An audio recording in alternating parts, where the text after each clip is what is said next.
Imagine you had an itch, one that as soon as you scratched it, it popped up elsewhere on your body. And this kept happening. The more you scratched, the more the itch jumped around, like a never-ending game of whack-a-mole. And imagine you had to do this over 5,000 times before the itch finally went away. Well, that's kind of what Sir James Dyson did when he developed the first ever bagless vacuum cleaner. He spent tens of thousands of hours in his garden shed tinkering ever so slightly on this invention, which he ultimately ended up making 5,127 prototypes before he finally produced the perfect machine. The rest, you could say, is history. Dyson are the Apple of the household products and appliances world. Innovative product after innovative product, they've actually made the likes of vacuums, hand dryers and curling tongs sexy. Well, maybe not sexy, but at least cool. But they wouldn't have become the $6.6 billion company that they are today without James Dyson showing immense resilience. His story is one of setbacks, frustrations, and constant flirtation with financial ruin.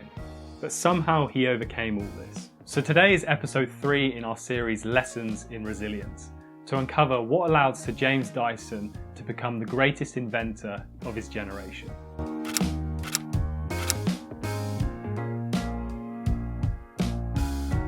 The face of resilience that Sir James Dyson ultimately embodies is that of perseverance, the ability to keep going even when the odds are stacked against you. As mentioned at the start of the video, he made 5,127 prototypes of his bagless vacuum cleaner before actually developing something that worked exactly the way he wanted. He'd spend most of his waking hours 7 days a week throughout all seasons in his garden shed to fine-tune and problem solve.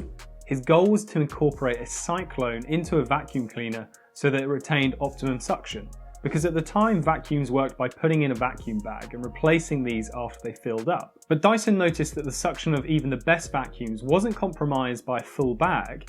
It was actually that these bags got clogged up with fine dust particles the second you started using them. But incorporating a cyclone was easier said than done. These were typically used in factories and sawmills and were up to 30 feet high and wide. Miniaturizing this seemed almost an impossible task, but Dyson decided to take a patient and deliberate approach. With every prototype, he made the smallest of change and recorded the difference that this made. And it ultimately took 15 years until he reached his final and fully functional prototype of the G-Force. And this is a clear portrayal of perseverance through the act of appreciating small increments. Dyson was not deterred by this never-ending conveyor belt of failures and frustrations.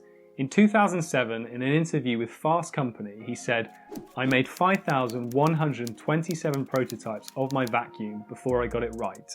There were 5,127 failures. But I learned from each one. That's how I came up with a solution. So I don't mind failure." Those who truly embody perseverance are people who break down the bigger picture into very small jigsaw puzzle pieces. They appreciate that to get something right, you have to gradually place each one in its spot, and that every one successfully placed is one step closer to the goal or ambition that you're trying to reach. But even after solving the engineering dilemmas of his cyclone vacuum, Dyson then met his next set of hurdles. He had to convince someone to make and sell the G-Force. So he approached all the big players in the domestic appliances world, but one by one, they rejected him. Deep down, a lot of those in the industry wanted to keep bagged vacuum cleaners, given that selling these bags was a key source of revenue.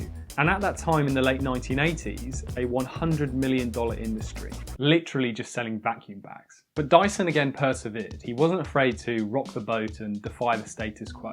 And eventually he licensed his vacuum cleaner to a small Japanese company, and it had moderate success, albeit at a hefty price tag of $2,500. And after this initial success, Dyson became inspired to manufacture and sell his vacuum cleaners himself. So he took the plunge to set up his own company, Dyson, in 1991. After securing a loan of £600,000 from his bank, in which he had to put up his house as collateral, Dyson soon set up his own research centre and factory in Wiltshire.